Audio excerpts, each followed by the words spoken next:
오셨으니까 한번 또 이야기해보고 싶은 게 하나 있습니다. 또 제가 또 궁금한 게 하나 있어요. 어떤 거냐면 가령 무신선언의 김태환 선생부터 시작해서 선불교 그 이제 수행기도 하신 분이 대부분 수행하지 말라라고 그래요. 수행하지 말라. 수행하지 말라라고 했을 때 이분들이 도대체 무엇을 수행이라고 그러시는가? 그러니까 아예 수행하지, 아까 이제 무수라는 말씀이 있었죠. 무수. 자, 수행이 없다라는 거죠. 그러면은 수행하지 말라. 그러면 아예 수행이란 없다인가? 아니면은 그런 수행하지 말라는 건가? 아니면은 그런 수행은 잘못됐다라는 건가? 그러면은 잘못된 수행이라면은 그럼 바른 수행은 무엇을 이야기하는 건가? 아니면 아예 바른 수행이고 잘못된 수행이고 아예 없다라는 건가? 저는 그분들이 맨날 수행하지 말라라고 했을 때 도대체 이분들이 도대체 수행을 뭐라고 그러는 건지. 네, 맞습니다. 예. 가령 부처님은 맨날, 가령 예를 들면은, 제일 처음부터 도를 말씀하셨고, 어떻게 보면 돌아가시는 순간까지 또 도를 말씀하셨고, 그러니까 나 죽어도 괜찮다는 거죠. 내가 그런 게 아니라, 도라고 이름하는 그 상태면 된다. 도 닦으면 되는 것이, 나는 있으나 없으나 상관없다라고 그러시는 건데, 자, 그게 이제 도라고 하는 것이 수행이죠. 중도라는 것이 수행이죠.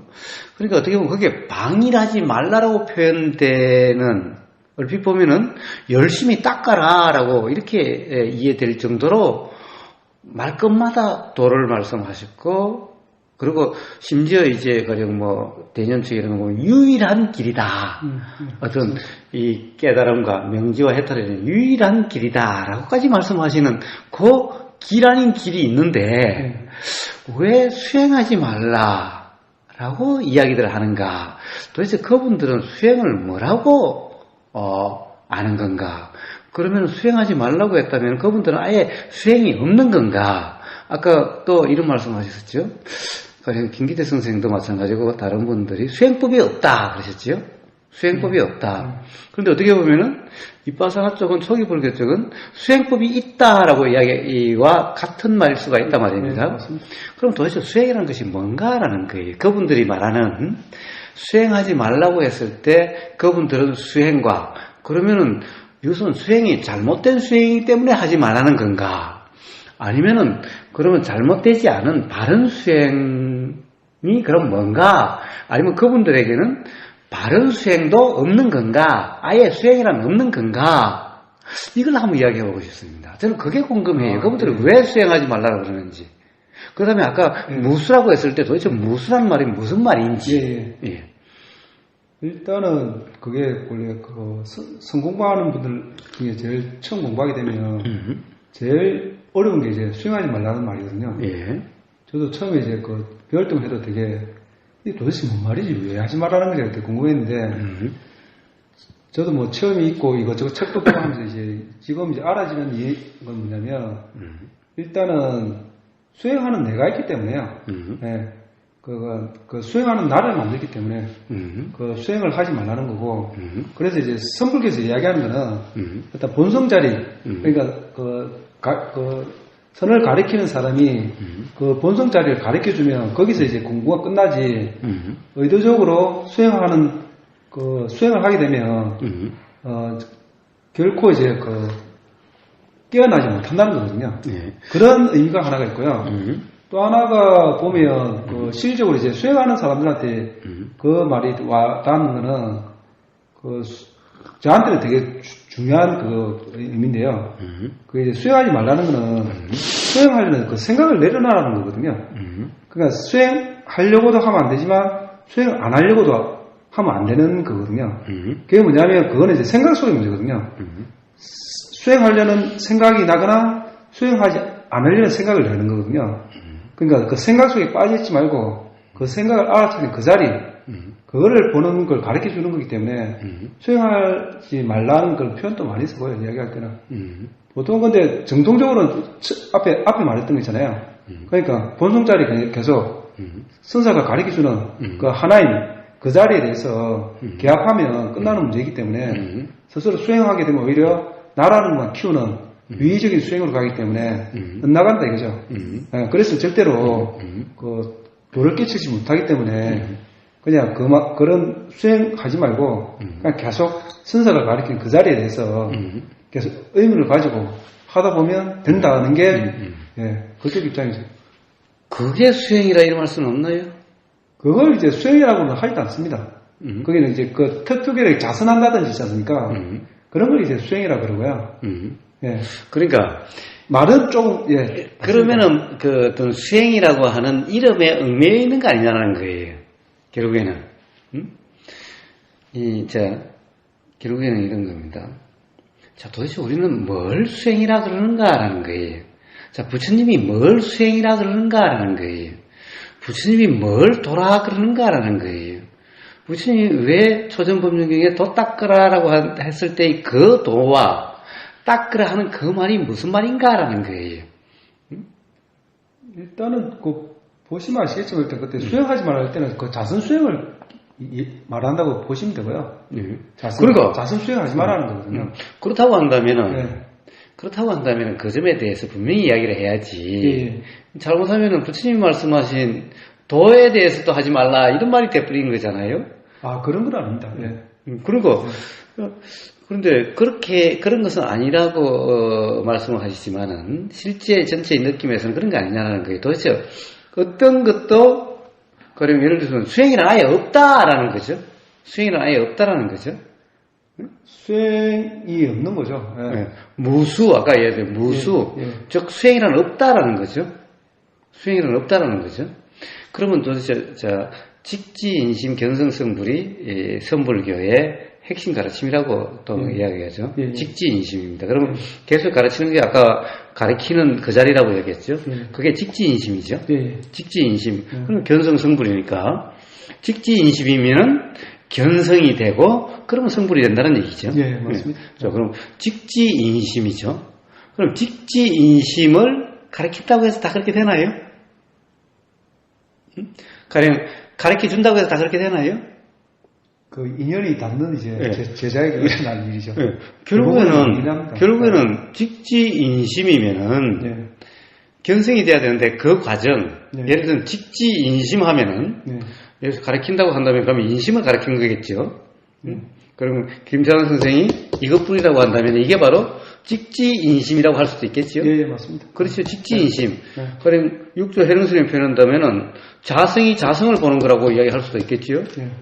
그럼 직지인심이죠. 결국은 이것이 뿐이다라는 것은. 그럼 직지인심. 그것을 갖다가 그런다고 해서 다 견성이 되는 건 아니죠. 그렇다고 한다면 그 과정을 그런 시행착오도 있고 이럴 수도 있고 저럴 수도 있고 아니면은 맨날 그러면 듣기만 하라 그러니 그럼 듣는 그 과정을 수행이라 이름할 수는 없는 건가요? 그거는 이제 수행이라는 표현을 안 하죠. 그럼 그건 뭐예요 그럼? 그건 뭡니까 그럼? 아니, 그럼 뭐 하는 건가요? 이거? 예, 그걸 이제 수행이라 표현하면 맞는 말이고요. 보통 이제 근데 이제 자선 수행이라 이제 그런 걸 하지 말고 그러니까 이제 선사의 말을 들어서 본성자리 가르쳐주는 그 가르침을 들어서 그냥 깨어나라는 게 그게 이제 수행하지 말라는 그걸 갖다가 수행이라 이름하는 것이 아니냐 이 말이에요. 예, 맞습니다. 그러니까 가령 수행이 어떤 거라고 규정을 해놓고 그걸 하지 말라라고 이야기하는 것 같은 거잖아요. 그런데 가령 그 사람들이 수행하지 말라고 하는 그 수행은 원래 수행이 아니었어요. 그러니까 수행에 대한 오해지, 착각이지. 원래 그게 수행이 아니에요. 그 사람들 하지 말라는 그게 수행이 아니에요. 그렇죠. 눈의 도란 깨어 있음이란 그런 것이 아니다라고 누누이 이야기하는 거예요. 그러니까 원래 아닌 거예요. 자기들이 그것을 수행이라고 자기들이 착각하고 있는 거예요. 그러니까 원래 수행이 아닌 것을 수행하지 말라고 그런 말이 돼요.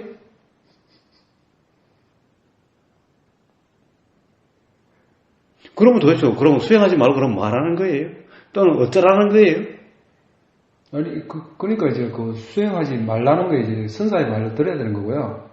이제 좀 가지면 스스로가 이제 수행하지 말이라는 것 자체가 수행이 되거든요. 예. 그러니까 이제 수행하지 말라는 거를 이제 저 같은 경우에 만약 하게 되면 수행하지 말아야지 하면 그게 생각이 가지면서 그 수행하려는 생각이 가지면서 그게 내려놔져요. 그러면서 그냥 본성 자리. 그게 수행 아니에요? 그걸 수행이라 이름할 수 있는 거 아니에요? 그러니까 그거는 이제 뭐냐 본성 자리 작용은 이제 수행이 아니고요. 이렇게 생각에 잡혀있어 수행하는 걸 수행이라고 하는 거예요. 의식의 수행. 그거는 그 사람들이 수행이라고 규정한 수행이지. 예, 맞습니다. 예. 예. 그게 원래 수행이 아니었는데 예. 도대체 그 사람들은 그럼 뭘 수행이라고 규정한 거예요? 수행이 원래 아닌 것을 자기들은 수행이라고 규정해놓고는 그것을 하지 말라니. 원래 수행이 그게 아니었는데. 예. 하여튼 그렇게 용법이 써여지고 있습니다. 그러니까 도대체 누가 착각하고 있는 거죠? 응? 한번 봅시다. 부처님이 도를 말씀하시고 도닦음을 말씀하셨어요. 물론 도 이제 중도죠. 제일 처음 가르침이 중도고 그 다음에 팔정도지만 중도를 팔정도로 다시 설명하셨으니 뭐 중도와 팔정도는 같은 거죠. 그 중도를 보면은 어떤 함이 없어요. 그걸 중도라고 그러는 거지. 원래 함이 있는 것은 중도가 아니에요. 그런데 유의행을 하지 말라 이런 의미죠. 그건 애초에 부처님이 말씀하신 중도가 아니야. 부처님은 중도를 수행이라고 그러셨지. 중도를. 예. 중도가 수행이지. 예. 다른 게 수행이 아니에요. 그러면 애초에 부처님의 중도는 함이 아니야. 예. 함이 아니야. 처음부터 예. 함을 말씀하신 적이 없어. 예. 그러니까 함이 없는 것이 수행이야. 그런데 그것을 이름해서 그런 상태로 수행이라 그래. 응? 그런데 잘못하면은 그런 것까지 그럼 그렇게 되지 말라는 말이잖아. 부처님 중독을 되지 말라는 말이잖아. 수행을 하지 말라는 것은. 그러니까 도대체 자기들이 도대체 수행을 뭐라고 했다면은 이 수행이 정말 수행인지 아니면 수행 아닌 것을 수행이라고 하는 그것을 바로 잡고자 했다면은 그런 것은 수행이 아니다라고 이야기를 해야지. 수행하지 말라라고 이야기하면 안 되지. 법이 그게 정확하죠. 근데 수행하지 말라. 그러면 자기들이 하는 것은 뭔데? 듣기만 하라는 것은 도대체 뭔데? 그건 도대체 뭔데? 또 그래요. 또 제가 그러면 또 저는 이제 오늘 계속 이제 질문하는 거예요. 자, 은하에 대오하니 듣기만 해라 하는 거예요. 지금 듣기만 하는데 도대체 어떻게 들어야 되는지는 이야기를 안 해요. 듣기만 해라. 사람들이 통상 듣는다는 것을 어떻게 알고 있죠? 수행하러 오는 사람들 대부분이. 아니면 오래된 사람도 도대체 듣는다라는 것을 어떻게 하죠? 그러니까 심지어 가령 선지식이라고 하는 사람들조차 응? 그러니까 듣는다라는 표현을 쓰고 생각을 뭐 내가 활용한다, 쓴다라고 하고 이용한다라고 그러고 그렇게 이야기를 해요. 그리고 이제 뭐 듣는 걸 자유자재로 듣는다라고 이야기하고 뭐 이야기를 해요. 자, 여기는 여전히 듣는 주체가 상정된 말이죠. 이제 이게 수행을 통해서 이제 능력이 좋아져서 전지전능한 능력이 돼가지고 이제 생각도 내가 마음먹은 대로 통제하고 쓸 수 있고 이렇다는 거죠. 자, 그러면 도대체 대부분 모든 사람들이 선불겠다는 사람들이 와서 제일 처음 이야기하면은 제가 보기에는 아예 아주 무지한 사람, 정말 무지한 사람하고 대화하는 것 같아요. 이거는 진짜 무지 중에 상무지한 사람. 그런데 그 사람들은 거기서 굉장한 인정도 받고 이 수행을 많이 했다는 사람들이에요. 아니 뭐 수행이라는 게 하여튼 나름대로 거기서 많이 인정받고 이런 사람들이에요. 그런데 마지막 한 단계가 안 돼서 여기저기 눈이 돌려지게 돼서 이런 사람이에요. 딱 거기 걸려서 그런 거니까 이미 많이 했어요. 근데 와서 딱 대화를 해보면은 이건 아직 기초도 안 돼 있고 아직 그 초보 중에 상초보예요. 아주 심각한 단계야. 왜 그러냐? 내가 듣는다라고 생각하고 있으니 내가 본다라고 생각하고 있고 내가 생각한다라고 생각하고 있으니 그런 착각 속에 있으니 그러니 뭡니까? 나라는 존재가 있으니 요 기본적인 것에 대해서는 어느 누구도 이야기하지 않기 때문에 기본이 이 무지가 그대로 있어요. 맞습니다. 근데 일단은 근데 제일 문제되는 것 중에 하나가 일단 그러니까 견성 공부잖아요. 성품을 보는 거잖아요. 그러니까 성품이 듣는다고 하잖아요. 그렇게 표현하면서 근데 자기가 듣는 거거든요. 그런데 실질적으로는 그 뜻이 명확해지려면 그러니까 성품이 듣는 게 아니고 듣는 데가 없다 해야지 더 직접적으로 와닿는데 그거를 한 단계 나라는 게 없고 성품이 든다는 표현을 보통 많이 하거든요. 예. 그러다 보니까 자성이 자성을 아는 거라고 육주단계에 표현하고 있죠. 예. 근데 그게 그러니까 무화 공부에서 자성 공부로 가버렸거든요. 그러면서 그 대부분은 이제 그 자기가 이제 뭐 통미시 끊어지든지 뭔가 체험을 하면서 분명히 알아지고 이게 본성이라고 다 이야기를 해준다 주위에서 그게 본성인 줄 알고 하는데 아 이 본성이 그래 내가 없이 그냥 이게 그냥 들리는 자기 일어나네 이러면서 자기가 깨어났다는 그게 남아있는 거예요, 대부분은. 예. 그래서. 그런 문제가 있어서 그렇습니다, 실질적으로. 사실은, 그렇죠. 떼자네 사이도가, 세우민의 떼자네 사이도가, 네. 알아차림은 마음의 일이다. 네, 생각의 일이죠. 마음은 지가 일어나고 사라지는 것이 마음이죠. 예. 마음의 일이다라는 말과 육조 해능 스님이 자성이 자성을 안다라고 하는 거나 사실은 별 표현상의 문제지 별 차이가 없어요. 예. 즉, 주체가 없다는 얘기죠. 주체가 없다는 얘기입니다.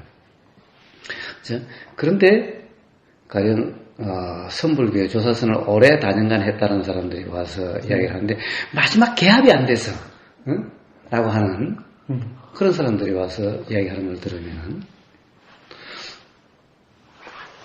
이건 내가 보고 내가 생각하고 이건 있는 거예요. 내가 생각하고 있는 거예요. 이거는 분명한 거예요. 이거 그냥 그대로 있는, 이걸 그대로 둔 채로 계속 하고 있어요. 그러니 개합은 뭐예요? 그래서 제가 맨날 그런 사람이 오면, 그럼 관념 개합이다. 라고 이야기를 해요. 시적으로는 뭐냐면, 그게 하게 됨이지 않습니까? 그 사람이. 그러니까, 관념 개합적인, 저도 보면 처음에 관념 개합이 무슨 말이지, 이게 잘 이해가 안 됐거든요. 근데 듣다 보니까, 그래. 관념 개합이라도 표현해도 되긴 되겠구나는 이해는 있었고요. 근데 그런 측면도 있고요. 근데 실질적으로, 하게 되면 이렇게 그냥 분명하게 자각되는 그런 알미 있으면서, 일어나지면서, 그런 순간이 있는데, 그게 왔다 갔다 하거든요. 그래서 그걸 갖다가 더 분명하게 잡으려고 하는 거예요. 대부분의 이제 선수행사들이. 그러면서 계속 끝나가 버리거든요. 그러니까 그게 뭐냐면, 소리가 들려 하는데, 그냥 들리는 자극이 일어나지는데, 그걸 갖다가, 그냥 들리는 자극이 일어나지는데, 또 좀 있다 보면 자기가 듣는다는 착각이 일어나지면서, 왔다 갔다 하면서, 헷갈리는 거예요, 계속. 예. 그러니까, 깨달음에도 체험의 주체가 있고, 사실은. 근데 깨달음의 주체는 없습니다. 없는데 그게 그 깨달은 순간에는 없기 때문에 자기가 없다고 이야기하는데 하고 나서 이제 그 깨달음을 내가 가지는 거죠. 그 순간에는 없는데 심지어 윤기봉 선생은 얼핏 동영상남들에게 이런 얘기를 해요. 만나거든 먼저 깨달았냐라고 물어봐라 라고. 그러니까 사이비가 천지니 깨달았냐라고 물어봐라라는 거예요. 왜냐면 깨달지 못한 사람이 가서 배워봤자 헌일이니까 가면 먼저 깨달았냐고 물어봐라라는 거예요. 왜냐면 그거는 맨날 자기는 깨달았다라고 그러니까 깨달으면 알 거라고 자기는 깨달았다고 그러니까 그러니까 깨달았는지 물어봐라라는 거예요. 이게 아이러니인 거예요. 예를 들어서 그러면 내가 깨달았다, 나는 깨달은 사람이다 이야기한다면 이거야말로 상무지고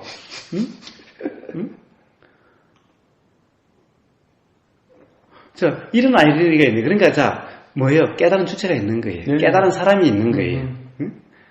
그러니까 그럼 그게 깨달음인가? 저는 이런 아이러니를 지금 이야기를 하는 거예요. 그래서 문제는 그러면 듣기만 해라. 그러면 내가 여전히 있으면서 내가 들어봤자 백날 천년을 들어봐도 백년 천년을 들어봐도 이것은 뭐냐? 만약에 어떤 체험이란다면 이것은 관념 체험이지. 즉 어떤 내가 그럴 거다라고 생각하는 가령 이제 하도 들어놓으니까 나름 어떤 이 도가 어떤 것인지 선이 어떤 것인지 또는 어떤 그런 계합이라고 하는 참나가 어떤 상태인지 나름 그런 것이 관념이 새로 서게 됩니다. 그와 문득 어떤 그런 일치하는 조금 더 의심이 없는 그와 똑같은 어떤 체험 상태가 되면은 이제 개합이라는 말이 쓰여지게 되는 겁니다. 그러니까 예를 들면 맨날 우리가 이야기를 하죠. 제가 예수를 보고 싶으면 진짜 예수를 보는 것과 같은 그런 상태가 조금 더 의심 없이 진짜 봤다라고 하는.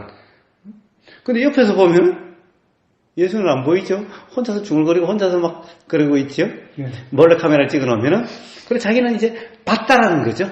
봤다는 거죠. 물론 예수는 영이니까 안 보일 수는 있겠지만은, 안 보일 수는, 어쨌든 자기는 봤다라는 거죠. 조금 더 의심이 없죠? 조금 더 의심이 없어요. 예를 들면, 뭐, 가령, 우리가 님 있다가 뜬다라고 이야기하고, 하얀 솜 같은 게 떠가지고, 라고 그래요. 그래서 님 있다가 떴다 그래요. 그러면 님 있다는 실제가 아니고 관념이죠. 관념인 거예요. 옆에서 보면 그렇지 않거든요. 호흡이 끊겼다 그래요. 옆에서 보면 숨이 들어왔다 나왔다 하거든요. 자기는 끊겼다고 그래요. 자, 이와 같은 어떻게 보면은 자기 심상, 마음의 상태와 조금 더 의심 없이 같아지면은, 즉 우리는 체면에 빠진 사람이 실제로 느끼죠. 그러니까 이게 지금 체면에 걸면은 이게 한 100근짜리다 라고 이렇게 체면이 걸리면은 못 드는 거예요. 왜냐하면 100근이라고 생각하고 엄청 무거워서 들려지지 않는 것이라고 규정이 되니까. 그럼 이게 아무리 힘써도 안 들린다고 미리 생각하니까 이게 안 되는 거예요. 그와 같은 상태와 같게 되는 거예요. 이것을 개합이라고 이야기하는 거니까 이건 관념 개합이에요. 아, 그런 건 아닙니다. 그러면 그게 뭐냐면 개합 이야기할 때는 그러니까 저도 고사님 이야기하는 거 들어봤는데 그러니까 오시는 분들이 왔다 갔다 하시더라고요. 그러니까 그러니까 보통 초견성하고 할 때는 개합이라는 표현 쓰면 안 되고요. 예, 실제로 뭐냐면 이제 초견성하고 나서 더 이상 흔들림이 없어지는 단계를 이제 견성 단계를 이제 개합이라는 말로 표현하는 거거든요. 그럼 개합이란 어떤 상태를 개합이라 그럽니까? 개합이라는 건 그러니까 이제 하는 나나 이제 보는 내가 없어지는 거죠, 정확하게. 그래서 이제 어디 마비되듯이 몰입해서 내가 없어지는 게 아니고요. 그러니까 이렇게 하면서 분명하게 그냥 말이 그냥 나와지는 거지, 말하는 내가 없이. 예, 그런 명확한 말을 하는 거지. 없으면 어떻게 되지? 어떤 상을 지어서, 정말 없네. 이런 체험은 아니고요. 그리고 세상과 하나이기 때문에 일체감을 느끼지 해갖고 보니까 저 앞에 있는 저 나무가 나임으로 분명해지고, 이런 체험은 아닙니다. 그런 건 아니고요. 이런 거예요. 그러면 이제 그게 본성자리, 참나자리, 이렇게 되는 거죠. 예. 그렇게 개합이라는 것이 바로 그 자리가 되는 거죠. 예. 자, 그러니까 결국에는 참나자리, 본성자리라고 하는 것이 어떻습니까? 그런 자리가 따로 있나요? 아니면 어떤 상태를 참나자리, 본성자리라고 이야기하나요? 그런 자리는 없죠. 그래서 또 아무것도 없다고 무일물이라는 이유가 그런 건데 실질적으로 조금만 이제 그런 간접 개합한다든지 하게 되면 나가면서 안 편해집니다. 그래서 원래 원래 궁극적인 거는 원래 아무것도 없다, 원래 무일물이라든지 그런 말을 다 있는 이유가 그렇거든요. 자, 그래서 대부분 사람들이 견성한 사람이나 체험을 하는 사람들이 와서 가령 현상 체험을 이야기하지, 가령 어떻게 작용되는 그 이치를 이야기하는 사람이 단 한 사람도 없어요. 또 많은 분들이 선불교하는 많은 사람들이 자기는 인가를 받았대요. 견성 인가를 받았대요.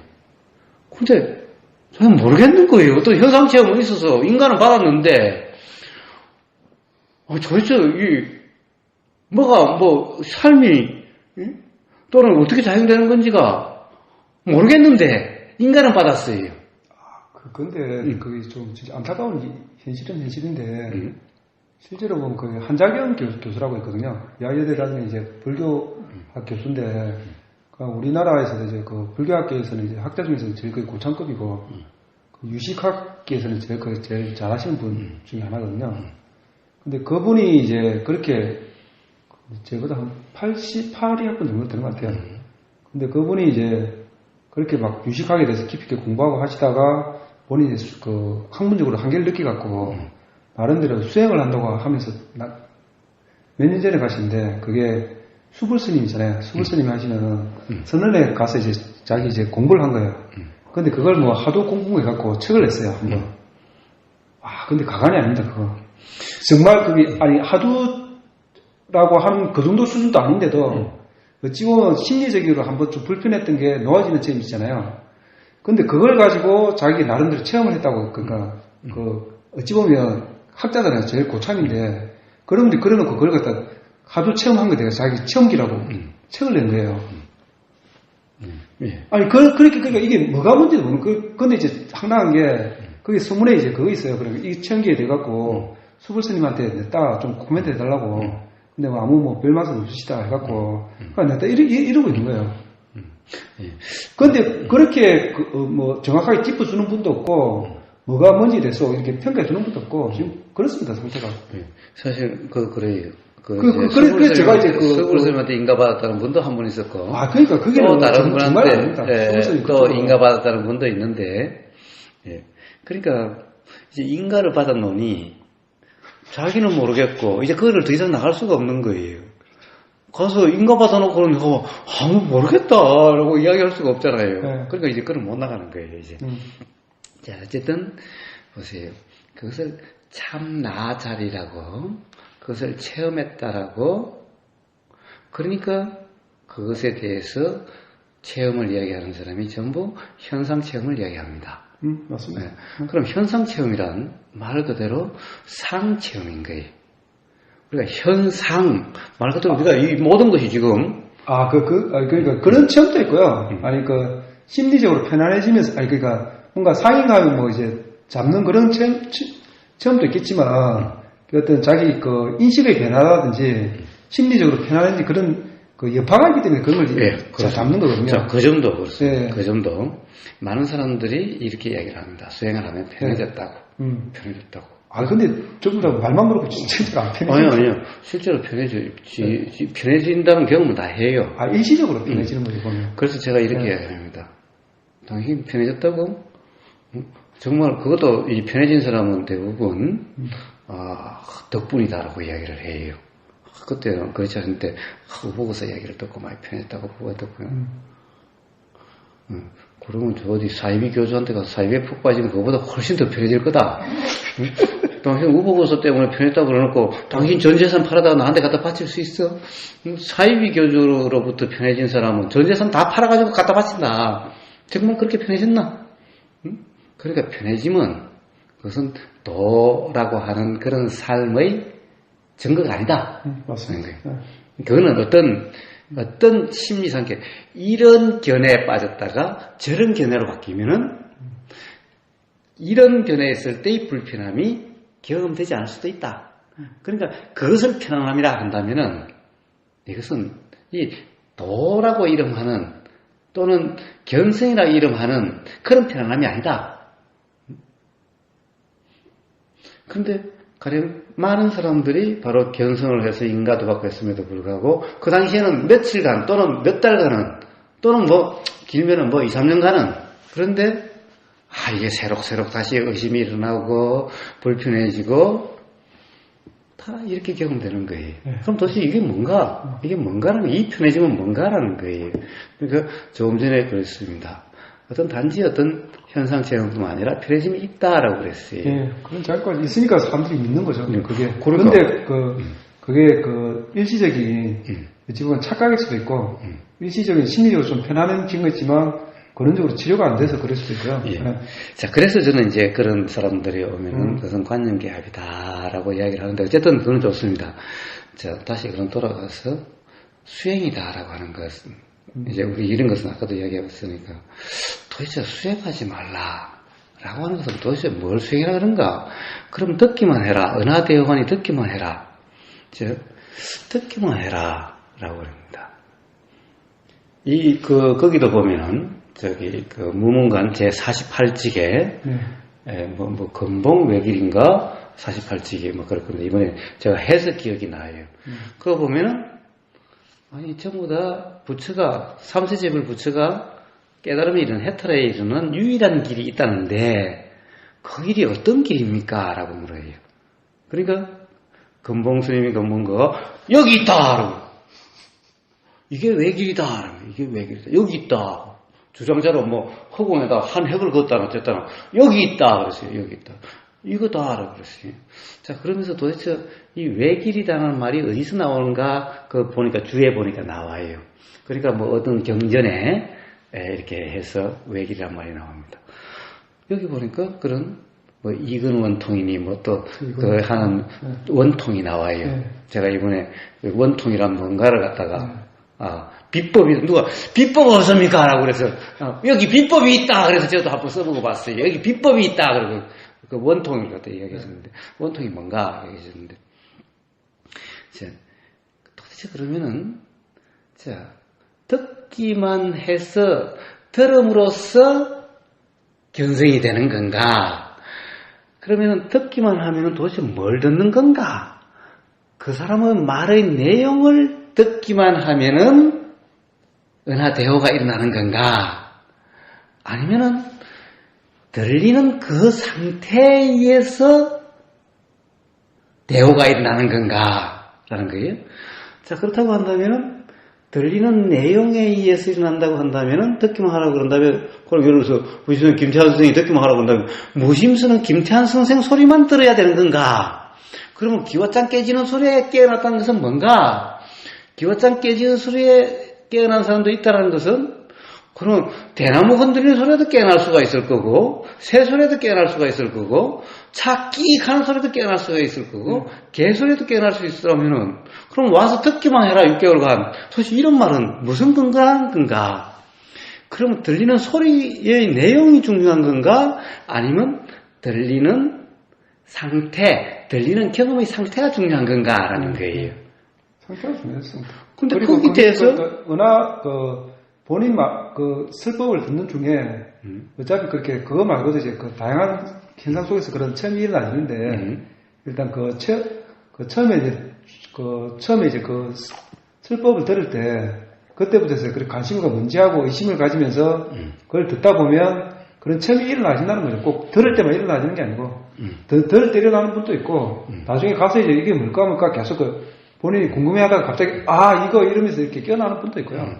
그건 다 다양하고. 그러면은 저 보십시오. 저 은하의 대오하니 그러면 이제 듣는 중에 대오가 일어날 수가 있으니 그러면 듣는 것을 수행이라 이름할 수 있는가? 라는 거예요. 우리 지금 수행에 대해서 얘기해요. 그거를 그러면 수행이라 이름할 수 없는 건가? 그거를 이제 수행이라고 표현 안 하죠. 그럼 와서 왜 들으라고 그러는데 그러면? 그러니까요. 그 자선하는 거 그런 걸 이제 수행이라는 거고 자기는 그냥 마음을 바로 가르쳐주는 그걸 하는 거지 수행이라고 표현을 안 하죠 거기서는. 그걸. 그렇다고 한다면은 수행하지 말라라고 하는 것은 그 자체가 잘못된 말 아닌가? 맞습니다. 그 자체가 어떤 관념의 엉뚱인 말 아닌가? 맞습니다. 그렇다고 하면 그렇게 규정할 수 없는 거죠? 근데 용어 자체가 워낙 헷갈리게 많이 사용하고 있습니다. 그게 서로 사람들마다 또 같은 말을 또 다르게 표현하고요. 똑같은 말을 어떤 사람은 이런 뜻으로, 어떤 사람은 저런 뜻으로 권용하고. 그러니까 솔직히 그 대화를 할 때는 당신은 그 말을 가지고 그 마음을 가지고 심자를 가지고 무슨 뜻으로 합니까? 직접 물어보고 규정을 알아들어서 대화를 해야지. 근데 묻지 말라고 하지 않아요? 그가 6개월간은 듣기만 하고 묻지 말라고 하지 않아요? 서울에 모르니까. 제가 한번 현정선언인가? 현정선언. 대우 거사 한번 저기 아버님하고 같이 한번 가봤어요. 그분 글을 보고 한번 가봤어요. 가서 근데 가기 들어 이제 대우 거사님은 나중에 이렇게 등장하시더라고요. 그래서 이제 딱 미리 와 계신 거예요. 딱 등장하시면 그때부터 시작되는 거니까. 근데 거기에 오래된 분들이 많이 앉아있더라고요. 그래서 처음 왔다고 그러니까 이것저것 물으면서 묻지 말라는 거예요. 우리 보고. 묻지 말라는 거예요. 물으면 혼난다라고. 물으면 대답도 안 해준다고 묻지 말라는 거예요. 한 6개월은 그냥 듣기만 하고 묻지 말라는 거예요. 그렇게 묻지 말고 듣기만 하라고요. 처음부터 그러면 뭔가 그러면은 10중 8구 그러면 어떻게 들어야 되는데 그래 내용이 아니라 들리는 상태, 듣는 상태에 따라서 대화가 되고 안 되고 한다면은 그러면 듣는 상태에 대해서 이야기를 해줘야지 그러면. 거기에 대해서는 이제 그 각자에게 맡기는 거죠. 거기에 대해서 어떻게 해야 된다는 것조차도 안 내세고요. 보면 이제 아까 말씀드린 이제 한자경 교수 거기 체험기 보면 저도 그 정도까지는 몰랐는데 정말 황당합니다. 거기 보면 수불선이 간단한 본문 있고 어떻게 수행하는 걸 하나도 안 가르칩니다. 그냥 본성에 대해서 조금 설명해주고 그냥 각자 알았어. 그러면은 세상에서 배운 세상의 경험대로 그냥 계속 할 뿐이잖아요. 아니 그러니까 저도 너무 황당했고 그거 읽어보고 정말 그 한국 불교가 망하는 이유가 있구나 하고 딱 느꼈다는 거 책 보면서. 그런데도 거기서도 이제 사람이 각자 이제 그렇게 뭐지 하다가 하다가 그 한장인 교수 같은 경우는 이전에 있던 뭐 감정얘기 또 막 올리다가 그러다 그걸 탁 내려놓으면서 좀 마음이 편해졌거든요. 그걸 체험이라고 하는 거예요. 선체험이다 이래갖고 표현하는데. 그러니까 그게 가령 선불교의 현실 아니에요? 선불교님 하면은 선불교에서는 아주 권위자 아니에요? 자타가 인정하는. 최고죠 뭐. 그런데 그런 수행체에서도 그렇게 가르치면 수행 방법에 대해서 전혀 이야기를 안 해주고 그러니까 기본적으로 1분만 해도 앉는 자세만 해도 엄청나게 상세하게 나와 있거든요. 이렇게 앉아야 되고 이렇게 오래 앉으면 어디가 아프기 때문에 뭘 받치고 해갖고 정말 일본 애들 스타일답게 잘 돼 있어요. 근데 우리나라 선방에서는 전혀 없는 거예요. 그런 게. 왜? 그런데요 말입니다. 저는 또 좀 궁금한 게 있어요. 또 어떤 게 궁금하냐면 그래요. 그럼 이제 단연간 예를 들어서 뭐 김태환 선생이나 현정선의 대구 교사님이나 단연간을 보면은 사람들이 가령 어디에 맹점이 있는지 최소한 그것을 갖다가 한번 지적이라도 해주면은 그러면은 그런 것이 반복되지 않을 텐데. 또는 그 사람이 정말 몰라서 그것이 잘못 알고 그런 줄 알고 그러고 있는 것도 보일 텐데 그것을 그냥 그대로 둔다고요? 그거는 또 그리고 문제가 뭐냐면요. 원래 뭐냐면 그 대종교 쪽 계통이 원래 임재종 쪽이거든요. 예. 임재종에 원래 보면 왜 서장 있잖아요. 서장에서 그 하도하는 거는 일반 제가자들 위한 그 수행 방법이라고 그러고요. 예. 원래 멀리 떨어져 있으니까 뭐 서신도 한 달에 한 정도 주고받잖아요. 그렇게 하는 건데 실제로는 그 단계도 보면 대종호스님 같은 경우에도 자기 수행처에 있는 스님들 있잖아요. 스님들은 매일 수행 지도를 했대요. 예. 근데 당연히 그렇겠죠. 근데 그게 일본으로 가면 일본에 이어졌는데 우리나라에 그게 다 없어졌습니다. 그렇게. 우리나라는 매일 수행해주는 거 있잖아요. 그런 전통 자세가 없습니다, 우리나라는. 지금 우리나라에서 조계 중에서 가나스님이라는 것은, 서장을 기본으로 하는 거 아닙니까? 서장이 기본한 거 아닌가요? 근데 거기에는 제가자들 위해서 대종고스님이 했기 때문에, 자기 제자들에 대해만 하는 그런 게 없는 거거든요. 그렇다면 그거는 뭐냐는 거예요. 오히려 그러면 그게 살아나야 되는 거 아니에요? 그렇죠. 그러니까 이제 문제가 많은 거죠, 우리나라. 그렇다면 거꾸로 일본에 그것이 다시 소개될 수도 있을 법한데, 그래서 김사업 교수하고 또 누구지 여자 교수님하고 두 분이 이제 일본에 갔어요. 무문관 하신 분. 그분 두 분들이 배워왔는데 거기 임재종이 그 방법이거든요. 계속 이제 가르쳐 주는 거예요. 그러니까 계속 선사가 이제 지도를 해주는 거예요. 자기 처음부터 이렇게 그렇지 않으면서 하고 어떤 때는 호통치고 어떤 때는 부족하다 하면서 계속 하이러면서 수행 방법에 대해서 가르쳐 주는 게 있는데 우리나라는 그냥 방목형이에요. 방목형. 그냥 해놓고 제가 한번 묻겠습니다. 또 방목 저는 그쪽에 경험이 없어서 제가 이제 저도 책 읽고 그냥 듣고 하는 거예요. 그래도 그 방면에 선불교 쪽에 단연간 경험을 하셨으니까 방목이라고 하는 것이 결국 그러면서 터득될 거라고 되게 하려고 방목하는 겁니까?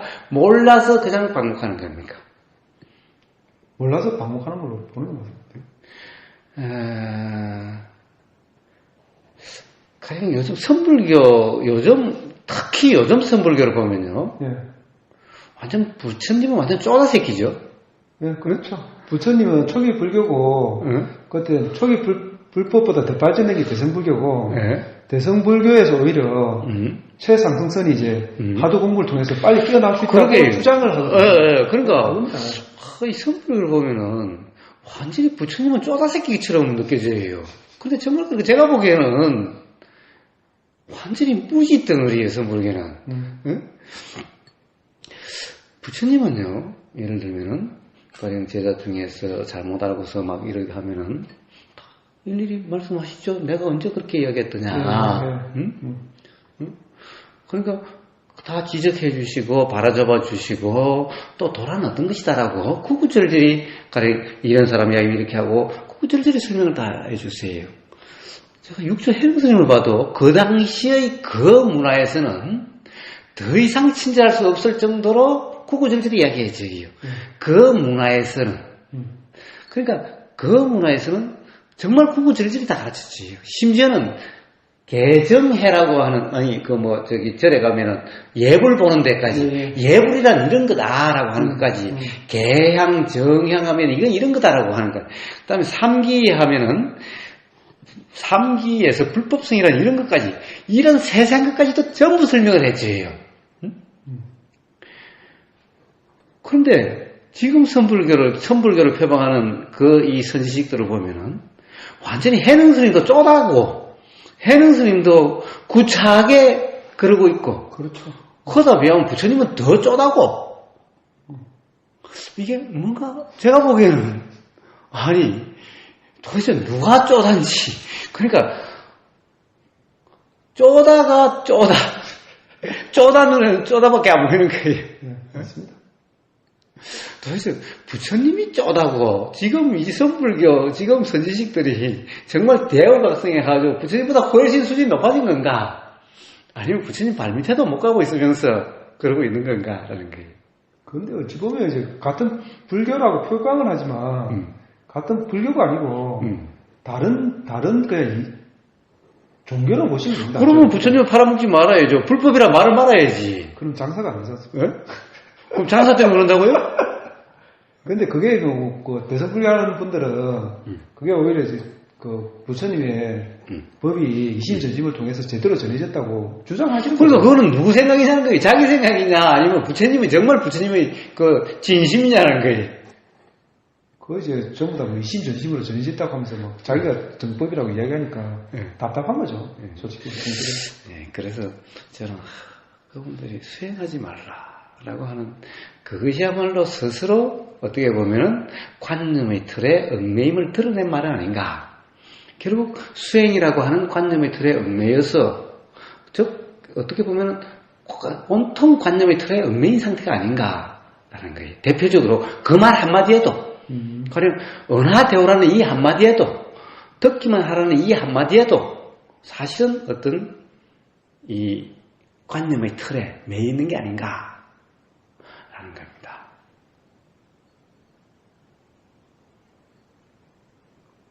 그래서 정말 잘못된 수행을 하지 말라라고 하면 제가 이해가 되겠어요. 예. 그렇게 하는 것은 바른 수행이 아니다라고 하면은 이해가 되겠는데 아예 수행하지 마라. 아니 근데 이제 표현들이 좀 극단적인 표현을 많이 쓰는 거죠. 뭐.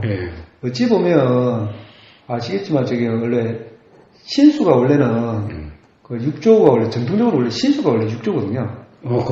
예, 원래는 해능은 뭐냐면 시골 그냥 밖에 있던 사람이고 원래 신수가 원래 그 제일 인정받아갖고 도신한테 인정받아서 가면서 이제 그 당시 수도에 가서 그 신수가 정말 대단한데요. 그때 3명의 황제의 그 불법을 가르칠 스승이었거든요. 그러니까 걔가 가면 황제들도 인사를 하는 거예요. 아시겠지만 그 당시 중국 애들 얼마나 그 황제면 대단하니까 신의 아들인데 근데 걔네들이 인사를 하고 하는 게 그게 그 정도로 신수가 엄청났거든요. 근데 그러면서 그만큼 인정을 받고 했는데 그런 사람들이 환란이 일어나면서 다 죽어버린 거죠, 실적으로. 그러니까 교학하고 수행하고 같이 한 분들이 다 사라지면서 어찌 보면 시골에 남아있는 분들 있잖아요. 그 자급자족하는 생활을 하면서 환란의 시대에 뭐 구하기 어려우니까 자급자족도 어쩔 수 없이 생겨난 거거든요. 인도 같은 경우에 그냥 사람들이 주는데 중국에서는 서로 자급자족 하잖아요. 문화도 다르고 한데 그러면서 중국 같은 경우에는 그 교학적인 거하고 수행하고 같이 가야 되는데 이게 무너졌다 보시면 되는 거예요. 예. 아니면 시골에 있는데 그 뭐 솔직히 지금도 불편한데 옛날에 얼마나 불편했습니까? 책도 없을 거고 그런 속에서 수행이 이어서 가진 게 지금 간단하게 그 말로서 해주고 그냥 수행 이어가지면서 그렇게 좀 가진 측면이 많죠. 그런데 그게 해필이면 해능 이후에 사람들이 특히나 몇몇 마두라든지 또 유명한 애들이 오면서 걔네들이 대세를 이어간 거거든요. 그리고 그 수도권에 있는 애들은 한란일장에서 다 죽어버리고 그래 번맥이 끊겨버리고 그러면서 그것들이 커졌다가 다시 국가가 당나라 안정되면서 걔네들이 다시 이제 주르르 올라가면서 걔네들이 쭉 내려간 거거든요. 그러니까 또 이해가 되네요. 가령 누구더라? 삼조 성찬인가? 누구죠? 제시면 달마 해가 성찬인가? 그다음에 성찬. 그다음에 누구죠? 그다음에 오조가 도신. 사조가 도신 거예요. 도신. 그럼 삼조인갑다. 예, 성찬. 그 신신명이 성찬 스님의 그러네. 그런데 또 성찬 스님의 저서 중에 선불교에서 잊혀진 저서가 하나 있어요. 이게 뭐냐 하면은 실제로 사마타 이파사나에 관한 책이 있어요. 그게 근데 이게 완전히 사마타 이파사나와 관련된 책이 뭐 37조도품 뭐 이런 것들이 다 나오는 삼조 성찬 스님의 저서라고 알려진 책이 있어요. 근데 이 책은 선불교에서는 드러내고 싶지 않는 책이죠. 근데 신신명을 하신 분이 그런 책도 썼어요. 이 책은 서로 용납이 안 되는 것 같아요. 선불교 하는 사람 입장에서는. 신신명은 인정이 되는데 이 책은 인정이 안 되는 거예요. 왜? 이 책은 완전히 초기 불교하고 똑같으니까. 초기 불교하고 똑같으니까. 그러니까 중국의 이 대승에도 초기 불교에 가면 아비담마가 아비달마. 그러니까 사실은 그대로 이게 제일 처음에는 그 뭡니까 왜 초기 불교 니까야 그대로 온 게 아함경이 아함경이 있죠 다. 그러니까 초기 대승론자들은 사실은 초기 불교에 정통한 사람들이 전부 다. 그러니까 이 기반이 있었어요. 이 기반 위에 가령 반야신경이나 반야학이 있는 거예요. 근데 이것들을 다 무시하게 됐죠. 그러니까 삼조 성찬 스님까지도 이런 게 있었다는 거예요. 있었다는 거예요. 그리고 육조 해능 스님도 이야기하는 걸로 봐서는 이런 기반이 있는 거예요. 맞습니다. 이런 기반이 있는 거예요.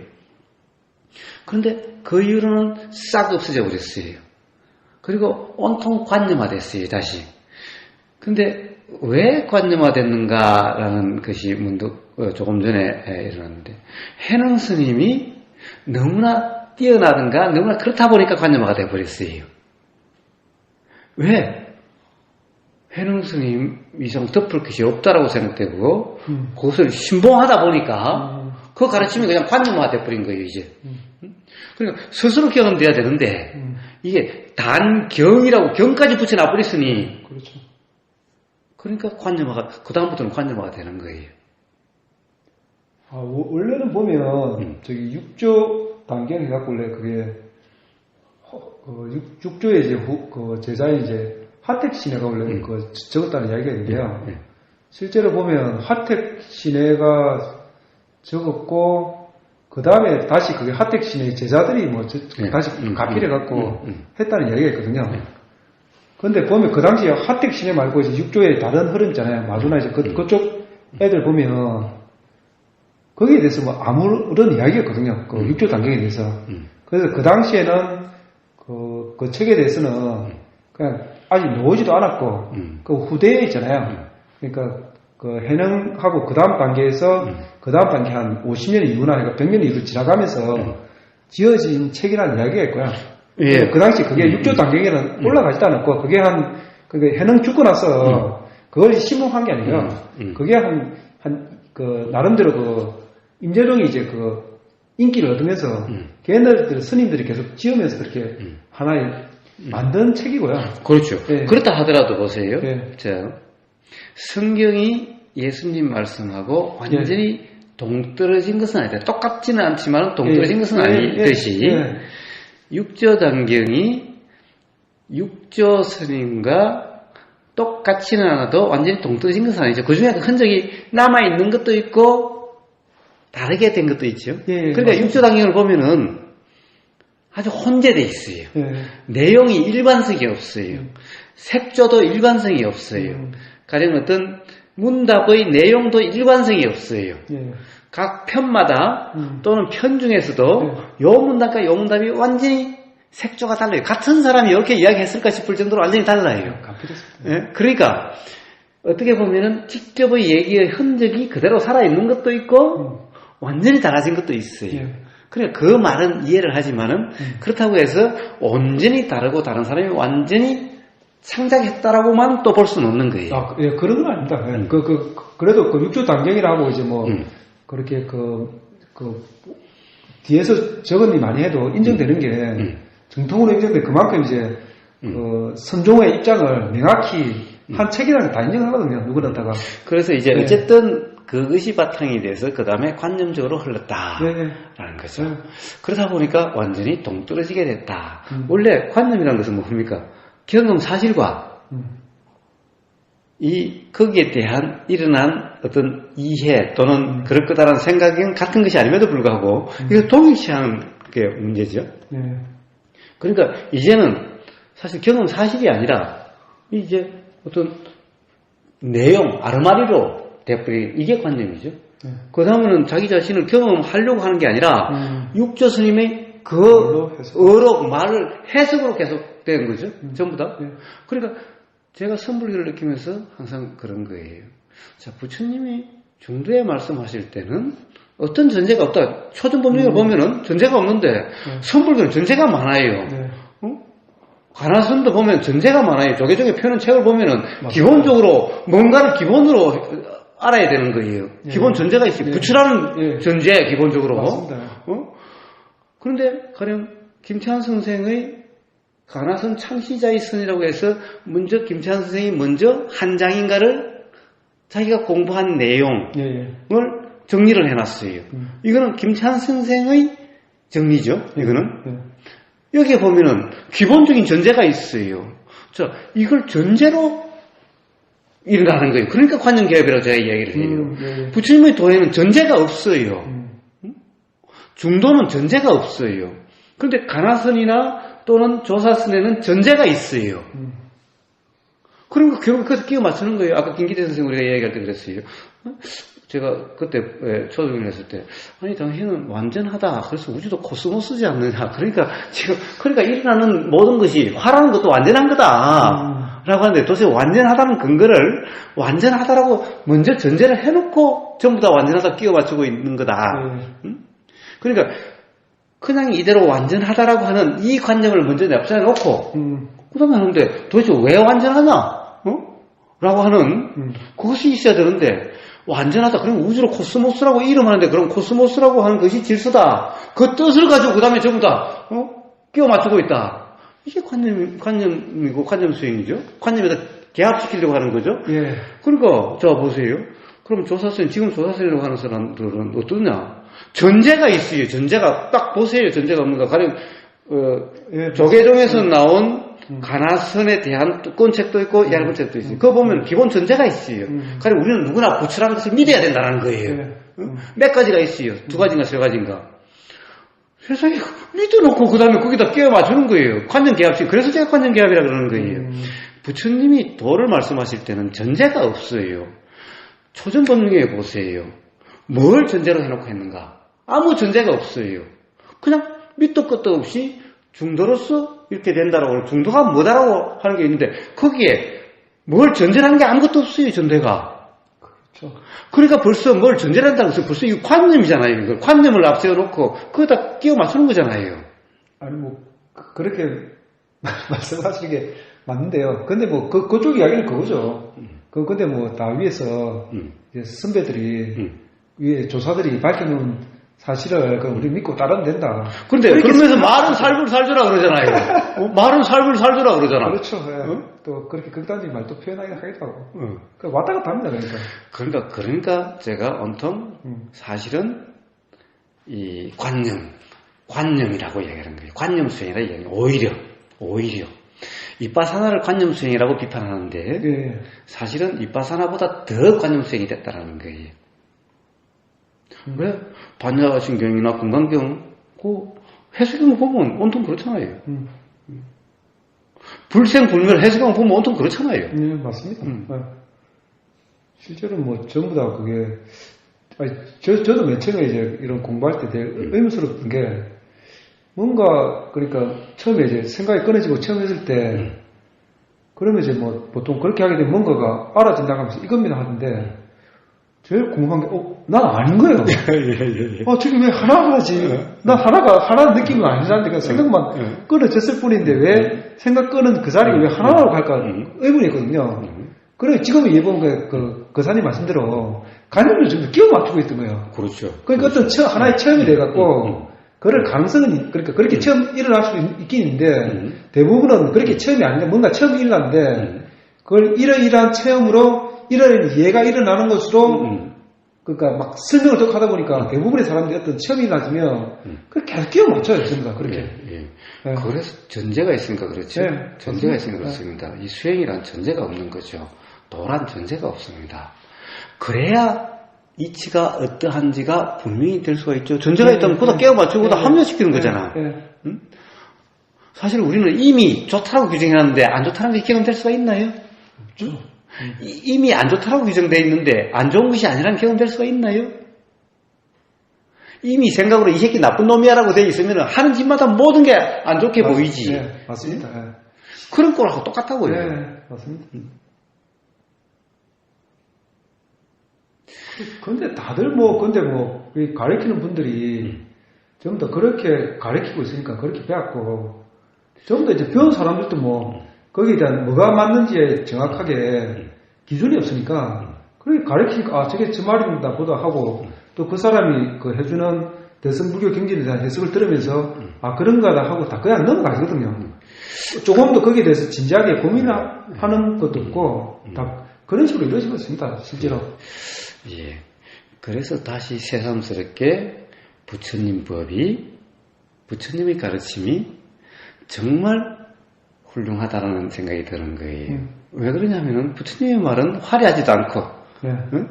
그렇지요? 어떻게 보면 막 몸이 건조한 말의 반복인데다가, 그렇습니다. 가령 대념수경 같은 거 보면은, 사실은 호흡이 길면 긴 줄 알고, 짧으면 짧은 줄 알고, 거치면 거치는 줄 알고, 세상에 이런 재미없는 얘기들을 하고 있는 거예요. 이것도 장황하게, 아이고, 길고, 작고, 거칠고, 미지하고, 어쩌고, 저쩌고, 장황하게 그래요. 그런데 이것이야말로 얼마나 관념지기지 않고, 뭐라고 규정하지 않고, 정말 경험되는 그대로 해서 뭔가 자각이 일어나게, 통찰이 일어나게 될 수 있는 이런 거냐는 거예요. 정말 화려하고 너무나 아주 신비한 것 같고, 이거 완전히 이 속세 괴로운데 이게 완전히 딴 별 세계가 있는 것 같은 정말 이건 세간이고 출세간이 있는 것 같은 이런 것이 느껴져서 혹하면 일어날지 모르지만 이거는 미혹이죠. 미혹. 부처님의 말씀은 얼마나 무미건조해요. 호흡이 길면 긴줄 짧은 줄 알고, 느낌이 있으면 느낌에서 느낌을 한다. 어쩌고저쩌고 그냥 장황하게 무학경도 보면 같은 동어 반복 계속해서 반복. 얼마나 무미건조하고 화려하지도 않고 신비함도 없고 그렇지만은 정말 이치가 분명함에 있어서 이 이상 더 덮을 말이 없다는 것이 새삼 이렇게 느껴지는 거예요. 새삼 느껴지는 거예요. 만약에 이런 말이 없고 이런 화려한 말만 있었다면 계속해서 그런 신기루를 쫓고 있겠죠. 어떤 그런 세상. 삶은 이 세속 삶은 마음에 든 게 없어. 다 해도 실패. 이것도 안 되고 이것도 뜻대로 안 돼. 이제 그러면 출세가 내가 수행에서도 내가 내 뜻대로 좀 어떤 그런 단계, 신비한 단계, 이 세간을 뛰어넘을 이런 건 아무것도 아닌 그런 삶이 되고 싶은 이거 삶을 미혹시키는 거잖아요. 맞습니다. 아니, 근데 뭐 아시겠지만, 워낙 선불교에 뭐 체험한 것들 보면 그런 거잖아요. 뭐, 태평양 물을 다 마시고. 그런 거 보면 엄청난 체험들이거든요. 너무나 근데 뭐, 너무나 해보고 싶은 체험들이고, 너무나 환상적이고, 처음에. 이런 사람들도 그렇고, 그리고 이거 체험하는 분들도 대부분 다 하는 것들이 뭐, 어떤 내가 없다는 체험이 어찌 보면 되게 담백한 건데, 어찌 보면 별거 아닌 체험이거든요. 별거 아니죠. 부처님이 무화경을 해놓은 거 보세요. 얼마나 단순하고 얼마나. 근데 그런 거, 그렇게 하고 너무 안 나와갖고요. 하여튼간에 대성불교 하는 분들이 이제 그런 체험들을 하게 되면 워낙 신비롭게 표현해 놓거든요. 그러니까 그냥 내가 없는 게 아니고 그냥 내가 없다고 일이 끝나는 게 아니고 만물과 하나됨을 느끼고 이러면서 있잖아요. 뭔가 저 앞에 보이는 저 나무가 바로 나고 저 구름이 바로 내 마음이고 이러면서 엄청나게 화려하게 표장이 되거든요. 영지, 신령스러운 알미다. 그러니까. 다 그런 것들이 그런 거죠. 착각을 일으키죠. 그런데 저는 세상 얼마나 부처님의 감사함이 일어납니까? 우리는 전부 다 불법이라고 하면 부처님 법 가르침이라는 얘기인데 정작 부처님은 정말 담백하게 이 차이에서 뭔가 이상하다는 것이 알아졌기 때문에 제가 미혹되지 않게 된 거죠. 만약에 부처님 말씀까지도 그렇게 됐다면 저는 미혹될 수밖에 없었겠죠. 그러나 부처님 말씀은 너무나 재미없고 너무나 건조하고 화려하지도 않고 신비하지도 않아요. 그런데 도대체 이 차이가 뭘까? 라고 하는 그 차이가 느껴졌기 때문에 저는 거기에 미혹되지 않았던 거죠. 그러니까 실제로 그럼 도대체 뭐야? 라고 그냥 그대로 경험을 통해서 뭐가 잘못된 건지가 분명히 알아진 거죠. 그러니 부처님에게 감사가 아니랄 수가 있습니까? 부처님이 저를 직접 가르치시지도 않았고 부처님이 저한테 하신 말씀도 아니지만 저는 이런 감사함이지.